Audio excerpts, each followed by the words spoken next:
Today's episode is brought to you by 9centprinting.com. With over 100 five-star reviews, 9centprinting.com is ready to meet all your printing needs. Are you a church plant or small church with no copy machine? No problem. 9cent Printing has you covered. If you need bulletins, flyers, books, cards, offering envelopes, posters, they do it all. I know the Christian owners of this business personally, and I'm not just a fan, I'm also a customer. Fast, nationwide shipping, affordable, professional, wow printing at wow prices. Check them out at 9centprinting.com. Welcome back to the Small Town Pastor Podcast. We're joined again today with my friend Chris Getz, who's also a board member of the Small Town Network, and our new friend Matt Merold from Washington, Indiana. There's also an Oregon, Missouri. When I lived in Missouri, there's like all these names where you go. Which came first? Did Missouri name a town after the state of Oregon, or did Oregon name a state after a town in Missouri? So, do you guys ever notice like when I came out and they have there's like the town of Miami, Florida. There's a Miami. It's spelled the same way, but it's Miami, Oklahoma. Yeah. And then there's like Nevada, the state, and then there's Nevada. Nevada. In Missouri, right? There's all these weird. Illinois has a San Jose. No, it's not. Yeah, it's Jose. It should be San Jose, but Illinois, they're like, I think it's San Jose. That is hilarious. Well, even Missouri, like the old guys would always call it Missouri, and I'm like, that ends with an I, right? Yeah, we get Washington. So Washington, yeah, I've heard that before. Sure. Oregon. So we kind of talked about in the previous episode about kind of your pathway to ministry and how God planted you firmly in rural Indiana. Tell us about, so you said you started in Montgomery and you ended up moving, but kind of for people that like me that have never been to Indiana, what's rural Indiana like? I mean, what's these towns you're working in? Describe that for us, like what that's like. Yeah, man, salt of the earth people. You can probably show up and your first snaps judgment of them would be that, they're friendly, maybe hard to read, but end of the day, salt of the earth people, agrarian culture. So a lot of them know how to get things done for themselves. They don't need the help of others. Self-reliant in a lot of ways. Independent. Much of southern Indiana in these little towns are not industry reliant in the sense of they're just these little burgs that grow 1% or decline 1%, but always hold their own and have for 200 years. And they're built upon small business entrepreneurs who have just that ability to say, we're going to tough this out, grind through it, and put every, bone and muscle into it. Great. And so you're dealing with that kind of headstrong group of people, very shrewd. They know the power of a dollar. They understand what an ethic is, and they know how to live by it. And it is completely different than how I was raised in Southern California. I mean, completely different. Yeah. I've now turned in this like, hey, without the Midwest, I don't know where the United States would be, in a sense. I mean, the way that, and it's completely changed in the last 26 years I've been here. But when I showed up, man, that if you didn't have a callus on your hand, if you didn't have strong working hands, I mean, they could tell right away that you were not much of anything. They knew you were from California.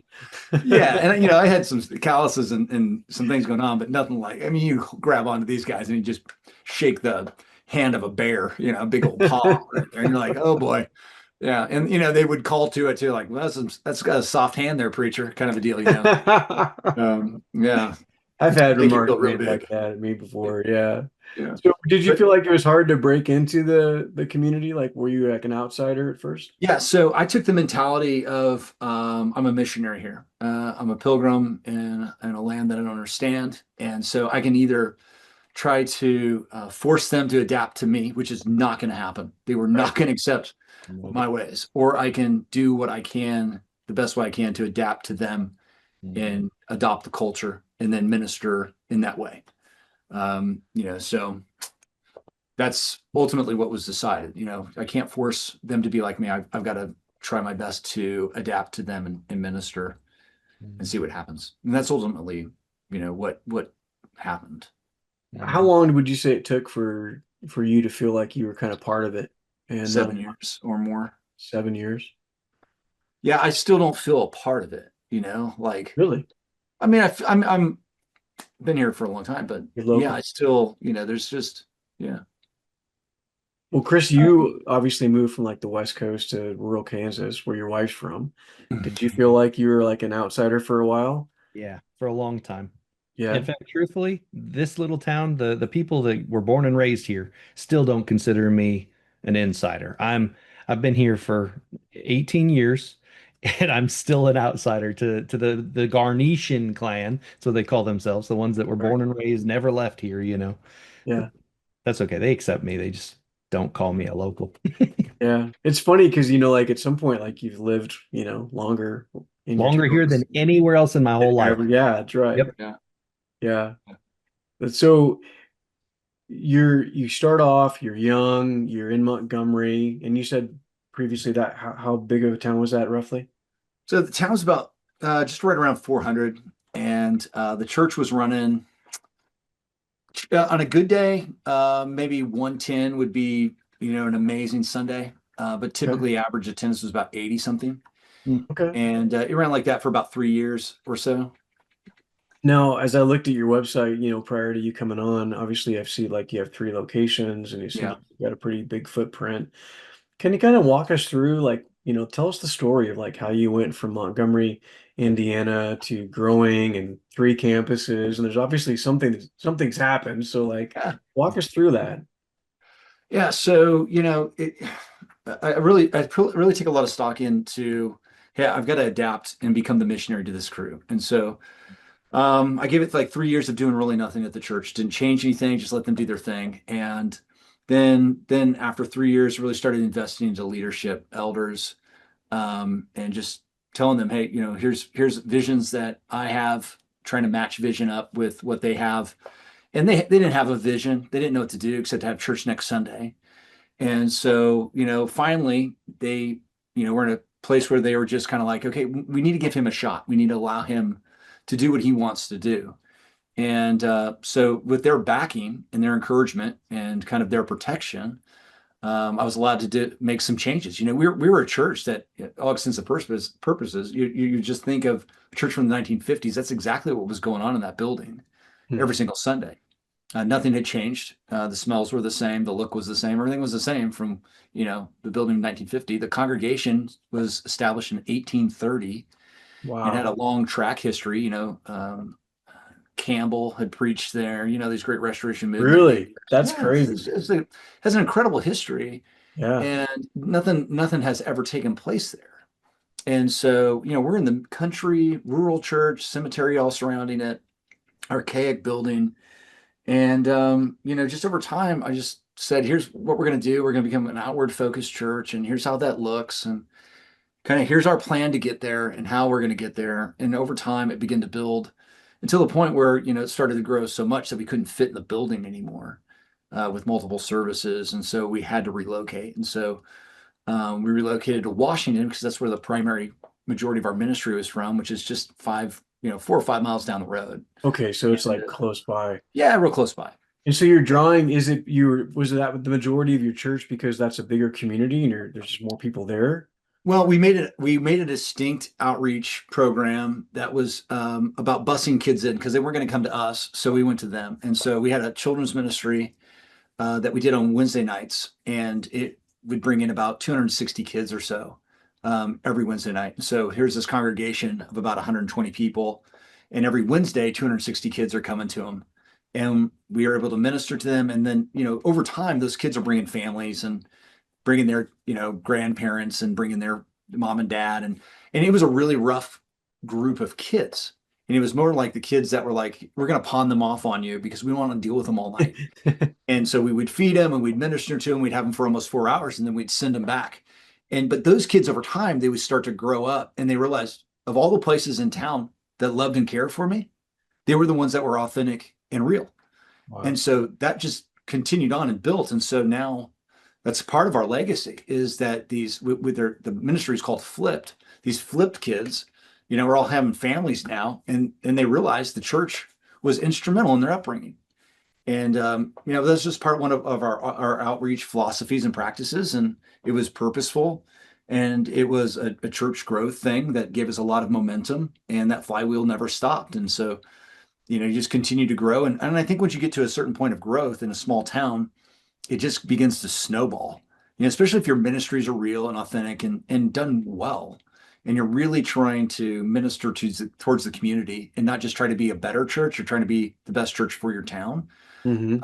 That gets noticed, and they at least want to explore what's going on, and then it just continues on. And here we are at Bethany, where we say, listen, we can keep duplicating this in town after town after town. It's replicable. So that's what we've been doing with our campuses. Mm-hmm. Yeah. So, it's funny, like I've always maintained that in small communities, there's some great opportunities. But people kind of discount small communities out of hand because, oh, it's rural, or it's not close to the stuff I like to do, or it's not exciting, or they're all small churches or stuff like that. But there's when there's all these towns throughout our country in rural America where there's, for lack of a better term, there's not, in a lot of these towns, there's not like any happening churches. Um, and if you can start something that's like, missional and purposeful and relevant and real, like there's no other game in town, right? Like you're kind of like, it's not a competition, and I want to be careful not to paint it that way, but it's like, man, if you could go in with a fresh vision for reaching people, it's very appealing. Because what are the options people have?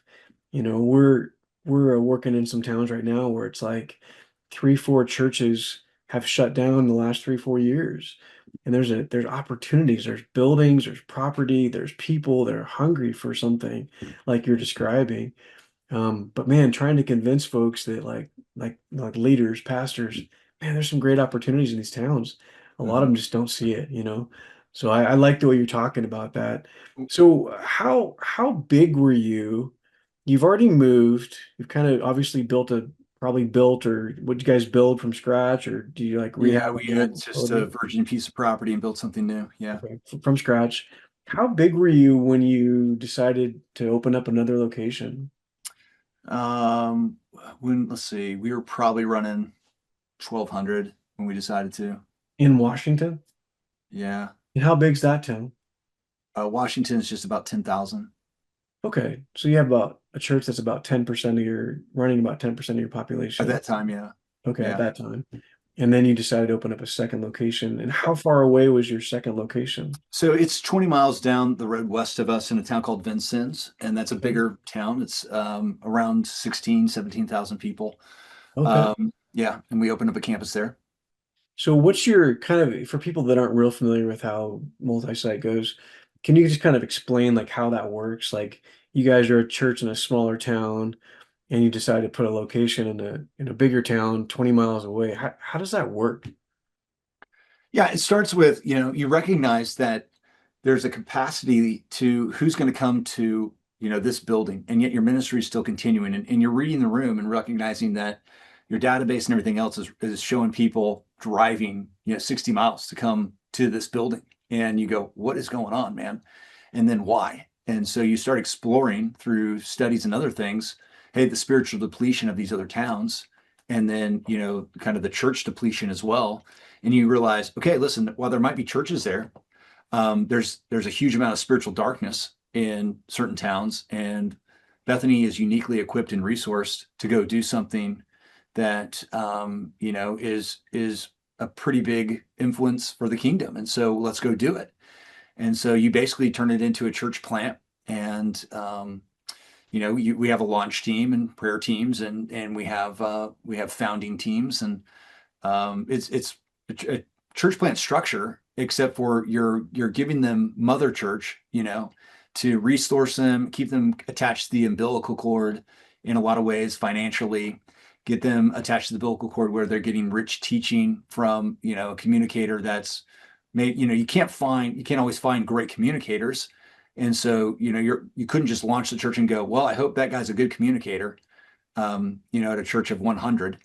it's hard. Small churches are hard to find guys that, are going to stay there, because if they are good, and if they're, great communicators, great leaders, more than likely they're going to jump ship and go somewhere else fast.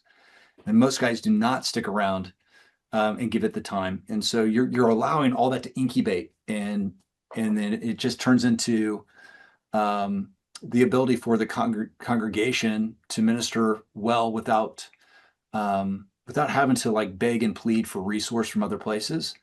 And then it also gives the community the ability to see a church, open up its doors wide and be able to do some incredible ministry right out of the gate, rather than wait for it to mature and grow up. And so there's a great model for it. I don't know if the model continues on in the next 20 years, where these campuses remain under our banner. Mhm. I think that they've got to become autonomous at some point.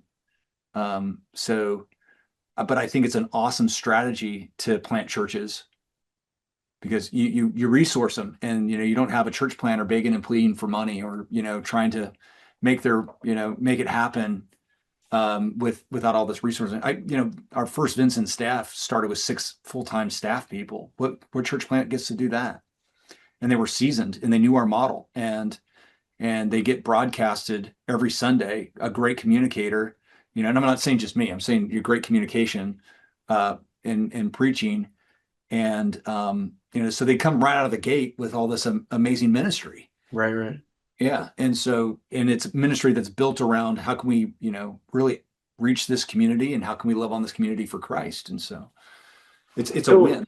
the first time I heard of anybody doing multi-site in like a rural was like Jerry Harris. Yeah, Jerry is totally influential with us. Yeah. Yeah, and that always caught my imagination because people assume that you have to be a big church and you have to be in a big town to kind of pull this off. And Chris and I have even had Chris is in a very small town. Chris, 3,000 in Garnett. Yeah, about 3,500.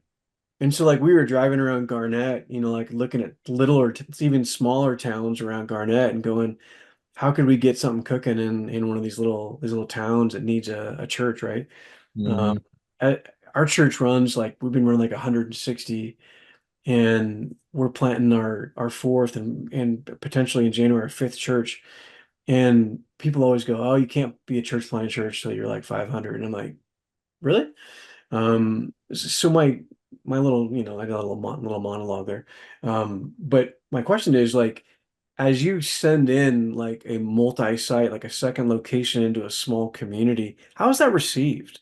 Are people skeptical? Are they like, who are these people? Or did you Uh, have such a base that was already yeah, you're coming? already a known quantity, because like they've already known your ministry, because it's already a large church in a very small town, so they know about the brand Bethany Christian Church. They've already done their research. They've recognized, who they are. So with our latest, campus down in Princeton, which is the hardest soil I've ever been a part of, I've ever seen. I mean, I almost compare it to the Northwest, the Northwest area, Pacific Northwest.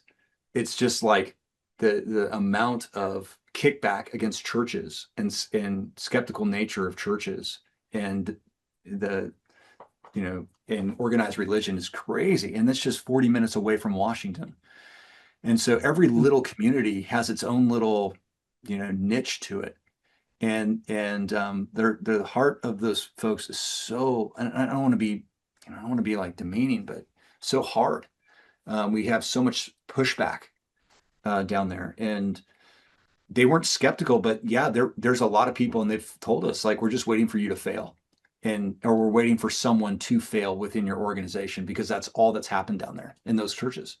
They've, they've started real quick, or they've come from a split, and then, oh, look at that, the financial officer has been taking money, or oh, so and so the youth pastor's been, having an affair with a student or something. It's always something, and so they're so skeptical about Hmm. Bethany, even though they know that all has gone well. They're so skeptical about it. Okay. So part of that is like you're having to fight through that perception. There's a perception problem, right? And so I'm guessing, like you've had to be kind of Yeah, intentional, not of the church, not of Bethany Christian Church, but of the right? church. Like Yeah. in general, yeah. Yeah. So what have you done to kind of like as you're moving into these smaller communities and you're kind of like you have a reputation, but you're not from there and you're sending people and like what do you do to kind of help grease the skids a little bit and show people this is for real? Yeah, yeah. I mean, you're not as good as your word. You're only as good as what you do. And so, we have a little model that puts all of our campuses into our community. And so they build up three specific areas in the community. And, there our time, our talent, and our treasure are all focused in that way so that the community knows we're not for ourselves. Listen, Mm, all these churches, all these small churches in their communities, they don't know this about themselves. But if they just go talk to their community leaders, most community leaders who are not church people go, yeah, the church is always asking. The Mm. church is always on the dole. They're always wanting to take from something. They always need a handout. They always need a sponsorship. Mm. And so they don't see the church as something that's helping. They see the church as like something that's in need. Mm. And so why not be the church that goes, no, no, we're not in need. We're actually helping you all out. We're helping the school system out. We're helping our administrators out. We're helping, our little community hospitals out. We're helping all these little, groups that are wanting to do something, for a social cause out. And the only difference is we're doing it in the name of Jesus. And we'll come alongside of you. But no, we don't need your help. Like the church is good. And we're going to send you manpower. We're going to send you resources. And then the community goes, oh, wait a minute, here's a church that's not looking for our sponsorship. Mm. They're not coming to our small business and saying, can you donate $500 to our potluck so we can keep the doors open? Mm. And so, it's a whole change of philosophy that most churches need to get to. And Mm. then the community sees you differently. They see you as, oh, okay, they're actually for us and for helping us in some way. Because all these little towns are little towns for a reason. There's depletion there. Mm. There's lack of leadership there. You know, there's a lot of different things that go into a small town. It's not that if every mayor would want to say, yeah, we want to grow, we want to have industry, et cetera, they can't get it. Mm. It's not viable Mm. for them to get it. And so there's a reason for it. It's either leadership or it's resources. Um, and so, there's always the church that needs to come in and say, we're going to help you guys out. Mm. Man, that's good stuff. I love that. Yeah, so when you think about this, the thing that really captured my imagination or my attention when James introduced you, um, I feel like the biggest problem facing the American church is that what we're failing to reproduce on every level, right? And so when we started this organization, we're like, look, we want to make disciples who make disciples, Mm. pastors who train pastors, and churches that start churches. We've got to figure out how to reproduce because when you look at Mm. all the gaps, right? Like churches are closing, colleges are closing, camps are closing, people don't want to go into ministry. We were talking in a previous episode about kind of we've had this idea of like we've outsourced, our responsibility as churches. We're hoping that someone else is going to raise up good pastors and we can just hire them. It's like, why not own the mission ourselves and say, hey, it's not that we can't do it that way. We all obviously were part of a system that generated pastors, and here we all are, right? But I think the day is gone when we can just rely on, institutions to produce good leaders for our churches. And it forces us to kind of go back to the scriptural model, right? And actually do the work ourselves. And maybe in partnership with other churches, organizations, that's fine. But at some point, we've got to stop counting on other people to do our job. And so what captured my imagination with you is like, wow, here's this guy in rural Indiana that has a vision to reproduce. And I was going to ask this question at the end, but you kind of hinted around about it already. My question with multi-site is there ever a place or a time where we say, you guys are ready, and we're going to turn you loose? And so you mentioned that. Do Mhm. you guys have like a vision for that? Is it a Yeah. someday? Is it an actual Yeah, plan? it's not Like, financial viability. That's what a lot of people think. It's not, it's not staff dependability. It comes down to spiritual, the spiritual ability of the people that are within that campus. And so, can you formulate good quality elders that can keep to the doctrine? Can you develop within that core group of people, key elders and spiritual leaders that will make sure that the vision continues on? Mm. And you can find the staff, but staff will come and go. you have to have the people that say, this is my home, this will always be my home, and we're the lay leadership. And so you're really trying to build into the lay leadership of those groups, or those campuses, so that they get to a place where you go, okay, they're ready to take this on. Mm. Um, but it's not just about ready; they also have to want to take it on. I mean, the key desire for an elder is the want, and that's got to be the key desire for the campus as well. They've got to want to let go of the mother church and have it. So, those are things that you have to figure out through your campus pastors. Like, hey, where are you guys at with this? And then it becomes, okay, are you then financially, is it available to do this? Do you have the ability to pay these resources off? Yes, but a lot of churches look at the opposite way, because most campuses are not being able to pay back, in a sense, the debt that they have, that Mother Church has put upon them to build their building or to start that campus up. Okay. They're still in they're still dependent on the mother they're church. still heavily dependent. Okay. But that's not the metric to look at. Mm-hmm. Well, it's worth stating. I've got a bent. Like I want local churches to have local leadership and be locally autonomous, and I think that's more of a, I think you make a stronger case for that biblically. But not all churches in multi-site churches want that. Some churches, like, our campuses are never gonna be independent. And then there's other ones like you that I find, probably in my limited experience with multi-site people, more rare, that you do desire that. But I like the spirit that you're approaching with, is like, it's going to be a process of discerning and making sure that there's many right things are in place to make sure that this daughter church can thrive. Erica, there's like two philosophies. That one is, hey, I'm planning this campus so that it will truly build up the kingdom of God, right? And the other side is the sorry side. They would never admit this, but I'm in this world, Sorry. and is, hey, we're building this campus to build up my kingdom, and to get the name out of this place. And so the reason why they don't want to let go of it is because a lot of times, for a lot of churches, the growth that they see and are able to add to their numbers, their metric of growth, is not through their starting campus, their established campus. It's through these other satellite campuses, and that's the only growth they're seeing. And so they're like, hey, that keeps the numbers growing, that keeps the metrics up and to the right, because it's not happening at Mother Church anymore. And man, it's easy to see that over and over again. Just get into people's metrics and you see it. And that's why, hey, we're on pace now for 17 new churches. And it's like, okay, but is Mother Church growing any longer? Or it's fine if they're the sending church, but are you just going to hold on to these churches, for all time, because now you get to say, hey, we're a church of 15,000. Right. But you're really, 17 campuses of, 700 people apiece or something like that. Yeah. Dude, my son worked at CCV, and my daughter and her husband work at CCV.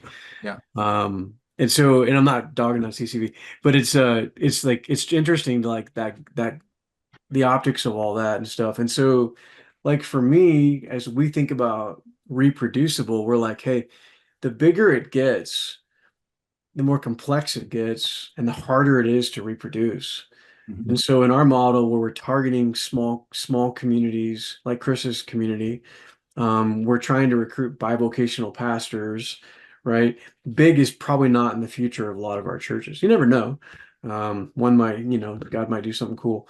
But for us, it's like, hey, 100 people and a part-time pastor in a town of a couple thousand, we can reproduce that. Yeah.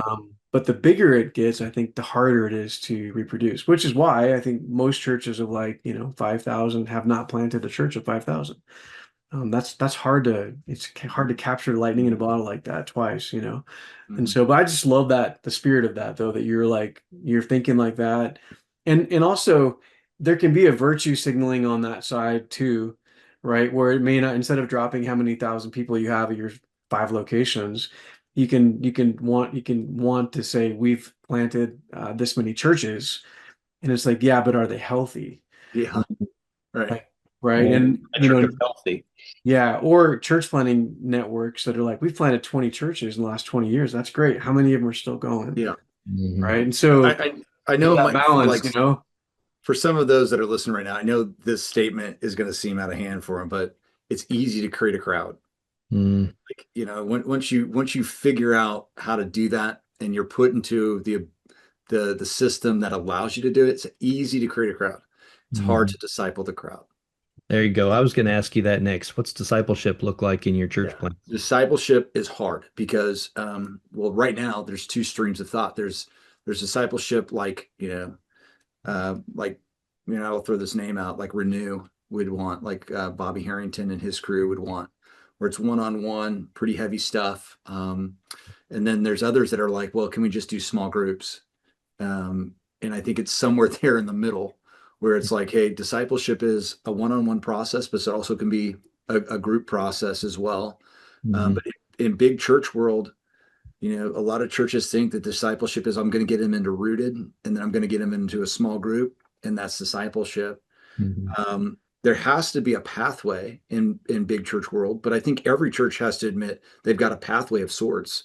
I want at the end of the day for this, for Jane and John to become fully dedicated followers of Christ. Here's what this looks like. That's the end result. Now, how do I get them there? Mhm. But the problem is in big church world, many times they think one size fits all. And so they come up with this amazing program, this amazing pathway. And, I have a team of discipleship or disciple makers. And they come up with one plan and they go, that's it. And you go, whoa, that's not it. That's one way for one specific kind of person. Mhm. And so it's hard to start modeling. Okay, there's multiple ways to grow these disciples here, and there's certain people that are going to be in a different mode of how you get discipled. Some are going to Mhm. take the one-on-one approach. Some are going to take the small group approach. Some are going to take the hands-on through a serving team approach. But just to think there's one approach is crazy. And Mhm. yet, big church gets into that mindset because it's easier, Mhm. and because it's so complex, right? When you're dealing with thousands of people, it's very complex. If you're thinking, oh well, there's five really pathways, that's way more complex than there's just one pathway. Mhm. So I don't know if that I know that would have been way abstract for some that you're listening to right now. No, no, I think That's that's really excellent. good. I was thinking the other day about one of my mentors early on was Rick Stedman at Adventure Christian Church in Roseville, California. And he would always say, their whole, like, one of their big, like, I know it was the church growth thing, but he would always say, everybody at this church has two jobs. And they had a lot of fun with it. They put on their name tags, like if you're like a kids worker, they had like a name tag that said, my name is, Jill, and it's like, and I have two jobs.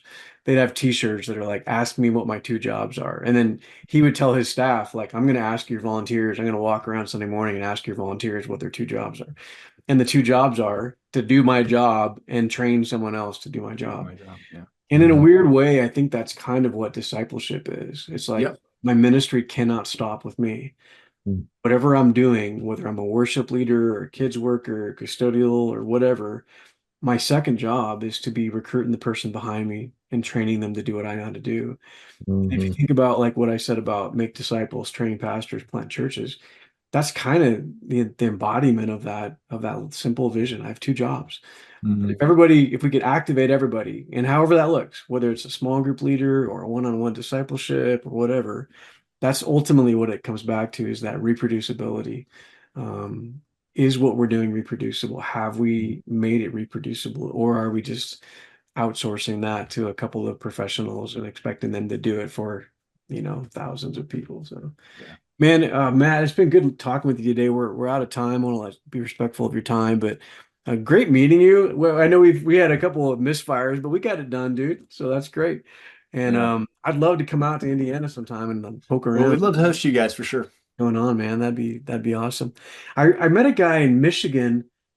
We had a guy on the podcast from Michigan that's part of a church called the Tabernacle, and they've got something like their mothership church is like 1,000 in like a town of something like 100 or something crazy, and they've got three or four, two or three churches like that Mhm. around in like rural Michigan, Yeah. and talking a lot of like similar things to you. And I also met him through James Floyd, who gave me the intro. So shout out to James, but.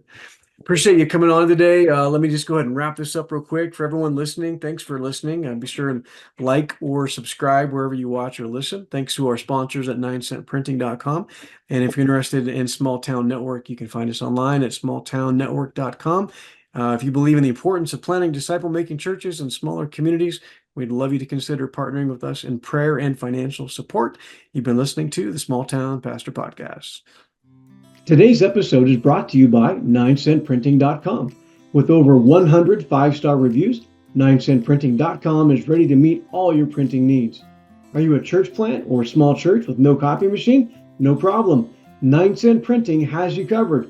If you need bulletins, flyers, books, cards, offering envelopes, posters, they do it all. I know the Christian owners of this business personally, and I'm not just a fan, I'm also a customer. Fast, nationwide shipping, affordable, professional, wow printing at wow prices. Check them out at 9centprinting.com.